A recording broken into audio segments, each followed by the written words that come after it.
Hello friends, मना sir YouTube channel पर फिर से आप सभी का स्वागत है। जिस प्रकार से थंबनेल में दिख रहा है टॉप 20 सामान्य विज्ञान, और थंबनेल में आपको ये भी दिख रहा है रेलवे, एनटीपीसी, पटवार, दिल्ली पुलिस और राजस्थान पुलिस। जी हाँ, सामान्य विज्ञान, दैनिक विज्ञान की इसमें बात करने वाला हूँ। टॉप 20 वो प्रश्न लेकर के आया हूँ जो इंपॉर्टेंट हो सकते हैं एग्जाम के पॉइंट ऑफ व्यू से। जिस प्रकार से थंबनेल में आपको दिख रहा है मानव शरीर का सबसे कठोर भाग कौन सा होता है, इसकी चर्चा अपन प्रश्न में करने वाले हैं। अच्छे शानदार से मैं इनको आपको डिवाइडेशन करके अच्छी व्याख्या सहित मैं आपको इन प्रश्नों के उत्तर बताने वाला हूं। तो अगर आप तैयारी कर रहे हैं रेलवे, एनटीपीसी, ग्रुप डी और राजस्थान पुलिस के आने वाली जो एग्जाम की तैयारी कर रहे हैं, इन टोटल 20 प्रश्नों का क्यू जरूर लगाना मेरे लाडलों। और हाँ जी, देखते हैं फर्स्ट प्रश्न आपकी स्क्रीन पर है। जीभ के सबसे पिछले भाग से निम्न में से किस स्वाद का अनुभव होता है? तो देखिएगा स्क्रीन पर आपके प्रश्न है, जीभ का जो सबसे पिछला भाग है उससे किस स्वाद का अनुभव होता है। आपको दिए जाते हैं 3 सेकंड का आपको समय दिया जाता है। बिल्कुल आप गैस कीजिए, अनुमान लगाइए कौन से भाग की अपन बात कर रहे हैं। तो अगर आपने ऑप्शन नंबर सी पर क्लिक किया मेरे लाडलों, तो बिल्कुल राइट आपका आंसर है कड़वा। बिल्कुल कड़वा स्वाद, जो कड़वा स्वाद है वो पीछे लगता है। ध्यान देना, जीभ का ये जो अगले वाला पोर्शन मैं बता रहा हूँ, यहाँ पर सबसे पहले मीठा स्वाद मिलेगा अपने को। यहाँ वाला जो पोर्शन मैं बता रहा हूँ ये वाला, और इधर से ये वाला पोर्शन मैं बता रहा हूँ यहाँ पर खट्टा मिलने वाला है। और जीभ के जो लास्ट में जीभ का जो अंत वाला भाग है यहाँ पर अपने को स्वाद मिलने वाला है कड़वा। और बिल्कुल इसके साथ में जुड़ा है इस प्रकार से यहाँ से और यहाँ से अपन मैं बात करूँ, यहाँ स्वाद होता है नमकीना स्वाद। कौन सा मेरे लाडलों? नमकीन वाला स्वाद। बीच में कोई स्वाद कलिकाएं नहीं होती है, बीच में कोई स्वाद नहीं होता है जीभ के। तो मेरे लाडलों इस प्रश्न से अपने को जानकारी हो सकती है कौन सा कड़वा स्वाद सबसे जीभ के पिछले भाग में कौन सा स्वाद मिलेगा, देखने को कड़वा स्वाद मिलेगा। और ये जो छोटे छोटे छिद्र होते हैं इन्हें स्वाद कलिकाएं कहते हैं मेरे लाडलों। और जैसे जैसे उम्र बढ़ती है इन स्वाद कलिकाओं में भी कमी आने लग जाती है। तो इस प्रश्न का उत्तर हो जाएगा ऑप्शन नंबर सी, कड़वा। बात करें नेक्स्ट क्वेश्चन की। हाँ, तो आपकी स्क्रीन पर है क्वेश्चन नंबर 2। मनुष्य में अस्थायी दांतों की संख्या कितनी होती है? तो देखिएगा अस्थायी दांतों की संख्या कितनी होती है। आपको मिलते हैं मेरे लाडलों 3 सेकंड का आपको समय दिया जाता है, जल्दी से बताइएगा कितनी मिलती है। अगर आपने ऑप्शन नंबर ए पर क्लिक किया तो बिल्कुल राइट आपका आंसर हो जाएगा। अरे अपन दूध के दांत बोलते हैं कि नहीं बोलते बताओ? तो आपसे पूछा जाए दूध के दांत कितने होते हैं? 20 होते हैं। और वयस्क की श्रेणी में अपन बात करें, वयस्क के दांत कितने होते हैं? 20 + 12, तो टोटल कितना बताना है? 32। आजकल कितने होने लग गए हैं? अरे आजकल कितने होने लग गए हैं? 28। आजकल मनुष्य के जो मुख गुहा है उसमें कितने दांत मिलेंगे अपने को? 28 सामान्यतः। पर पेपर वाला और एग्जामिनर अभी भी क्या मानता है? 32। समझ में आया नहीं आया मेरे लाडलों? तो दूध के दांत हैं जो अस्थायी दांत हैं। अस्थायी दांत इसलिए कहा जाता है ये एक बार गिर भी जाते हैं फिर आ जाते हैं। समझ में आया नहीं आया? पर ये जो 12 दांत हैं ये स्थायी दांत कहलाते हैं। तो ध्यान रखना, अस्थायी दांतों की संख्या 20 और स्थायी दांतों की संख्या कितनी है? 12। और टोटल की बात करें तो कितना बताना है? 32। इस प्रश्न से अपने को इतनी जानकारी हो जाती है। चलते हैं नेक्स्ट क्वेश्चन, क्वेश्चन नंबर 3। ये लीजिए आपकी स्क्रीन पर है क्वेश्चन नंबर 3। भोजन को चीरने फाड़ने का कार्य कौन से प्रकार के दांत करते हैं? देखिएगा बहुत अच्छा प्रश्न है। कर्दनक, रदनक, अग्रचवर्णक या चवर्णक, 4 ऑप्शन मैंने दिए हैं। कौन से दांत हैं जो चीर फाड़ने का कार्य करते हैं? तो इस प्रश्न का उत्तर बताना। अगर आपने ऑप्शन नंबर कौन सा बता दिया? बी ऑप्शन नंबर बता दिया, रदनक आपने बताया। और रदनक को इंग्लिश में बोलते हैं कैनायन। अरे क्या बोलते हैं मेरे लाडलों? कैनायन बोलते हैं। ध्यान रखना, कैनायन बोलते हैं। कर्दनक को बोलते हैं इंसाइजर। क्या बोलेंगे? इंसाइजर। और अगर चवर्णक को बोलते हैं प्रीमोलर। क्या बोलेंगे? प्रीमोलर। और चवर्णक को क्या बोलेंगे? मोलर बोलेंगे। आप कहोगे कौन से दांत बता रहे हो? चीरने फाड़ने वाले दांत कौन से हैं? अरे मेरे लाडलो ये दांत दिख रहा है क्या लंबा वाला? ये नुकीला दांत नहीं दिख रहा क्या इधर? अरे इधर देखो अच्छे से, तुम्हारे खुद के चेहरे में, मुंह में भी देख लो, देखो ये रहा। ये जो नुकीले दांत है ना, ये नुकीले दांत कहलाते हैं रदनक। इसको बोलते हैं कैनाइन। इनका जो प्रयोग होता है वो चीरने फाड़ने के लिए होता है। समझ में आया कि नहीं आया? ये जो 4 जो सामने वाले ये वाले दांत दिख रहे हैं, ये वाले, अरे ये दिख रहे हैं क्या? 4, ये 4 मतलब टोटल 8 दांत आपको दिख रहे हैं, ये कहलाते हैं कर्दनक, इंसाइजर। और इसके पीछे वाली ये जो, इसको बोलते हैं प्रीमोलर, अग्र चवर्णक बोलते हैं। और सबसे लास्ट वाली को क्या बोलते हैं? चवर्णक बोलते हैं। तो मेरे लाडलों आपको चिंता की विषय करना नहीं है। अगर इसको आपको उत्तर भी बताना पड़े तो आपको बताना है रदनक जो चीरने फाड़ने का कार्य करते हैं। क्या करते हैं? चीरने फाड़ने का। अगर काटने का पूछे तो कर्दनक, चीरने फाड़ने का रदनक। अगर चवर्णक के बारे में पूछे तो आपको बताना है क्या? भोजन को पीसना। इसका भी काम क्या है? भोजन को पीसना। समझ में आया नहीं आया? अगर इनकी संख्या भी पूछे आपसे तो बिल्कुल संख्या में कोई दिक्कत नहीं आएगी अगर आपको ये सूत्र याद हो जाएगा तो। 21 23 नीचे, और नीचे भी कितना? 21 23 इंटू 2। तो मेरे लाडलो ये ऊपर के जबड़े के लिए, ये नीचे के जबड़े के लिए। तो टोटल करके देख भी सकते हैं। व्यस्क के लिए मैं बता रहा हूं। किसके लिए बता रहा हूं? व्यस्क के लिए बता रहा हूं। देखना 2 4 2, इसको ऊपर से गुणा करके देखते हैं। 4 और 3 6, इधर नीचे भी गुणा करते हैं। सेम टू सेम यही आने वाला है, आपको पता है। इनको टोटल काउंट करते हैं, ये हो जाएंगे 8 4 8 और 6।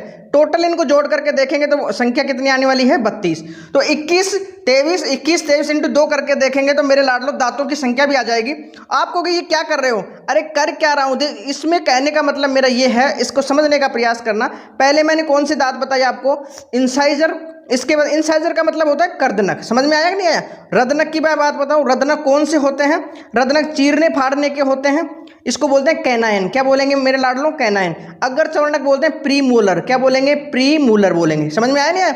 और चवर्णक को बोलेंगे क्या बोलेंगे? मोलर बोलेंगे। समझ में आया कि नहीं आया? तो अब ध्यान देना, ये कितने होते हैं? 8 होते हैं। ये कितने होते हैं? 4 होते हैं। ये कितने होते हैं? 8 होते हैं। और ये कितने होते हैं? 12 होते हैं। तो टोटल काउंट करेंगे तो टोटल देखें तो अपने पास में कितनी संख्या आने वाली है? 32 आने वाली है। समझ में आया नहीं आया आपको? बिल्कुल समझ में आने चाहिए। आप कहोगे ये तो आपने व्यस्क के बारे में बताया, आप बच्चों के बारे में क्यों नहीं बता रहे? कौन सा सूत्र लगाएंगे? अरे बच्चों के बारे में आपको ये सूत्र लगाना मेरे लाडलो। 21 02 इंटू 2। आप कहोगे इस 2 का मतलब, अरे ये 2 का मतलब आई है। आई का मतलब इंसाइजर। इसका मतलब क्या लगाएं अपन? 1 का मतलब क्या लगाएंगे? रदनक। रदनक का मतलब मैंने बताया ना आपको, क्या बोलेंगे? कैनाइन। सी बोलेंगे, प्रीमोलर बोलेंगे, फिर इसको बोलेंगे मोलर। तो आप कहोगे 0 जहां पर आया है तो ध्यान रखना बच्चों के कौन से प्रकार के दांत नहीं मिलते हैं? अग्र चवर्णक दांत नहीं मिलते हैं। अगर इनको काउंट करके देखें मेरे लाडलो तो ऊपर से 2 से गुणा करेंगे तो 4 हो जाएंगे, फिर वापस में 2 हो जाएंगे, फिर 0 हो जाएंगे, फिर 4 हो जाएंगे। नीचे भी ऐसे करेंगे, 4 हो जाएंगे, 2 हो जाएंगे, 0 हो जाएंगे और 4 हो जाएंगे। अगर काउंट करके देखेंगे 4 2 6 और कितने हो गए? 10। और 10 में 10 और जोड़ेंगे तो टोटल हो जाएंगे 20। तो आप बताओ बच्चों के कितने दांत होते हैं? 20 होते हैं कि नहीं होते? बताओ मेरे लाडलो। 20 मैंने बताया ना आपको। अस्थायी दांतों की संख्या मैंने आपको पहले बता चुका हूं। इसके बारे में ये इतनी, इस प्रश्न से इतनी जानकारी हो जाती है। आपको बातें कौन कौन सी याद रखनी है? देखिएगा, बच्चों में कौन से दांत नहीं मिलते? अग्र चवर्णक नहीं मिलते। समझ में आया कि नहीं आया? प्रीमोलर्स दांत नहीं होते हैं। पहली बात आपको समझ में आई। आपसे पूछा जाए बच्चों के सबसे पहले कौन से दांत आते हैं? अरे सबसे पहले कौन से दांत आते हैं? ये वाले दांत ही तो आते हैं। तो उसको क्या बोलेंगे? कर्दनक नहीं बोलेंगे क्या आप? समझ में आया कि नहीं आया? तो बच्चों के सबसे पहले कौन से इंसाइजर दांत आते हैं? इस प्रश्न से इतना भी आपको याद रखना है, चीरने फाड़ने में रदनक काम आएगा। इस प्रश्न का उत्तर क्या हो जाएगा? Option number B. इस प्रश्न से इतनी जानकारी अपने को याद रखनी है। बात करते हैं क्वेश्चन नंबर, ये लीजिए, मानव शरीर का सबसे कठोर भाग कौन सा होता है? तो देखो, मानव शरीर का सबसे कठोर भाग कौन सा होता है? फीमर, मस्तिष्क, एनेमल, हड्डी। आपके सामने ऑप्शन 4 दिए गए हैं। बताइए मानव शरीर का सबसे कठोर भाग कौन सा होता है? अगर आपने ऑप्शन नंबर सी क्लिक किया, एनिमल, बिल्कुल राइट आपका आंसर है। आपको कि एनिमल क्या होता है? और ये दांत का जो ऊपरी भाग है मेरे लाडलो, क्या हो गया तुम्हारे को? देखिएगा, ये जो ऊपरी भाग है यही तो कहलाता है एनिमल। आपको कि एनिमल बना किससे होता है? अरे कैल्शियम कार्बोनेट। क्या मैं बता रहा हूँ लाडलो? कैल्शियम कार्बोनेट एक तो याद रखना है, और एक कैल्शियम फास्फोट याद रखना है। इनसे मिलकर के बना होता है एनिमल। ये जो शरीर है इसका सबसे कठोर भाग होता है। आपको ध्यान रखना है, इस एनिमल के नीचे जो परत होती है इसे कहते हैं डेंटिंग। ध्यान रखना मेरे लाडलो, इसे क्या कहते हैं? डेंटिंग।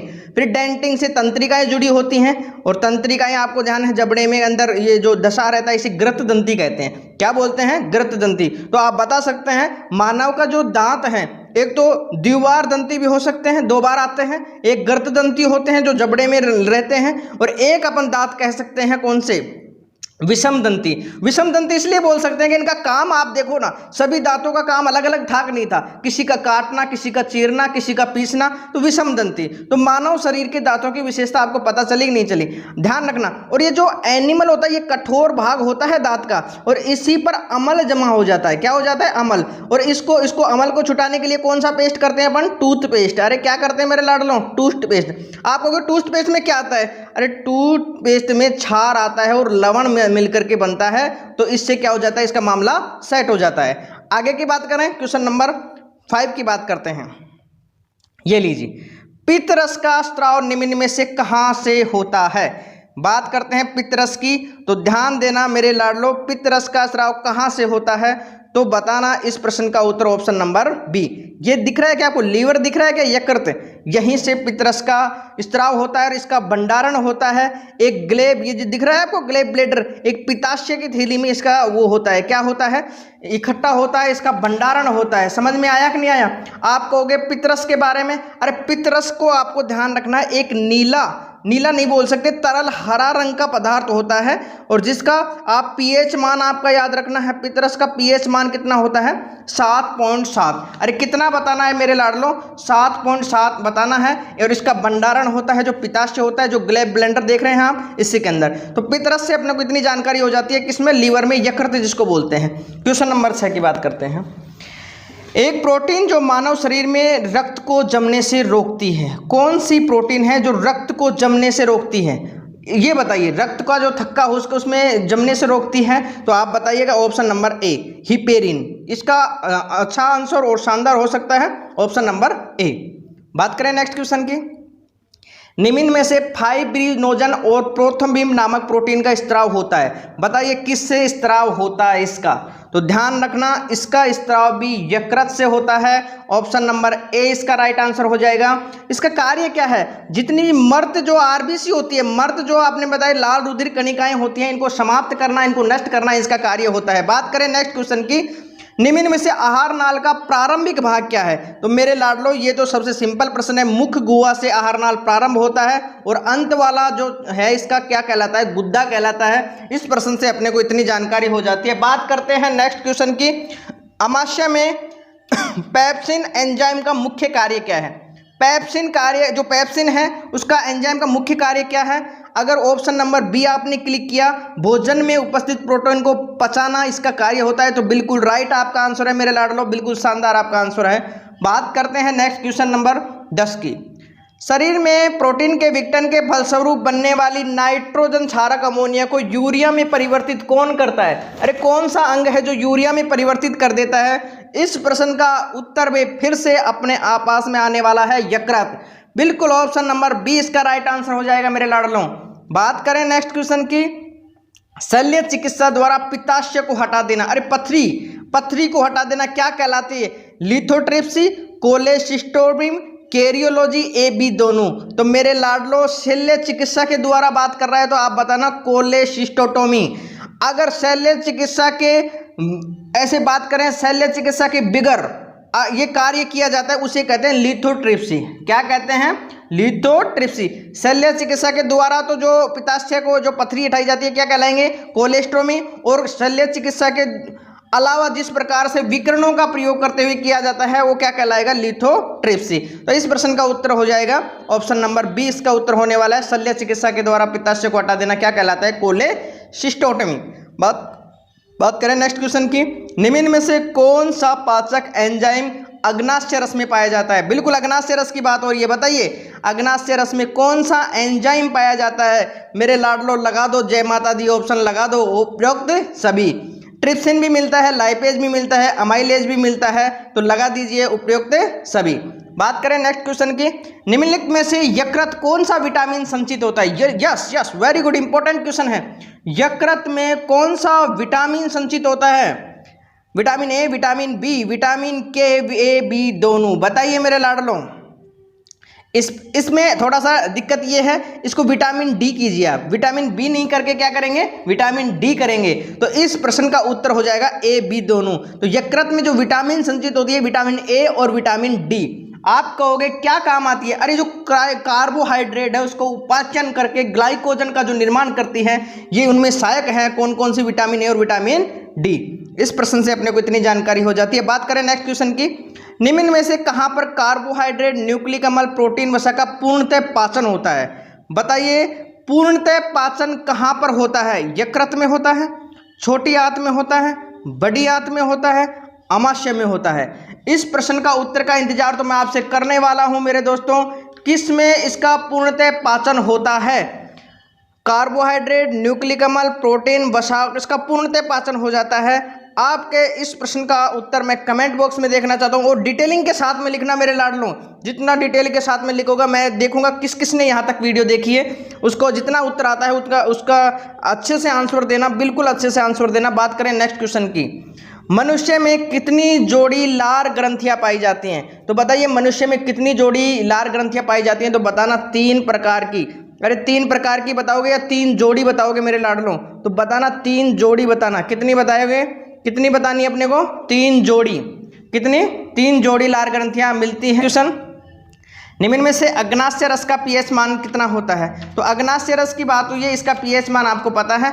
ऑप्शन नंबर सी आपने क्लिक किया तो बिल्कुल राइट आपका आंसर है। 7.5 से लेकर के 8.3 के बीच में होता है, ये बिल्कुल राइट आपका आंसर है। अगर बात करें अपन, मैं पितरस की बात करूं तो पितरस का पीएच मान 7.7 होता है। और लार की बात करें तो किसका, लार का कितना होता है? 6.8 पीएच मान होता है। बात करें नेक्स्ट क्वेश्चन की, पेप्सिन एंजाइम द्वारा अमाशय की दीवारों पर पाचन कहलाता है। तो बताइए पाचन क्या कहलाता है? ऑप्शन नंबर ए, इसका उत्तर आ जाएगा अल्सर। अल्सर कहलाता है। पेप्सिन एंजाइम द्वारा अमाशय की दीवारों पर पाचन क्या कहलाता है? अल्सर कहलाता है। यहाँ पर एक वर्ड हो रहा है काइम। अरे काइम क्या होता है? अमाशय में जो भोजन की जो लुगदी बनती है ना मेरे लाडलों, भोजन की जो लुगदी का सामान के रूप में होता है ना, वो क्या कहलाता है? काइम कहलाता है। नेक्स्ट करें, मानव शरीर की सबसे बड़ी ग्रंथि है। मानव शरीर की सबसे बड़ी ग्रंथि क्या है? तो बताना पीयूष ग्रंथि, थायराइड, थाइमस ग्रंथि, यकृत। तो मेरे लाडलों वापस से फिर से लीवर का प्रश्न आ गया है, लगा दीजिए यकृत। जय माता दी ऑप्शन बिल्कुल राइट आपका आंसर हो जाएगा। नेक्स्ट, प्रोटीन एवं पेप्टोन को अमीनो अम्ल में कौन सा एंजाइम बदलता है? बिल्कुल ऑप्शन नंबर सी, लगा दीजिए इरप्सिन। कौन सा एंजाइम की बात कर रहा हूँ? इरप्सिन की मैं बात कर रहा हूँ। देखो माल्टेज की बात करें, माल्टोज को शर्करा में बदलने का वो कार्य करता है, आपको पता है। अपन सुक्रेज की बात करें तो सुक्रोज को ग्लूकोज में बदलने की बात करता है।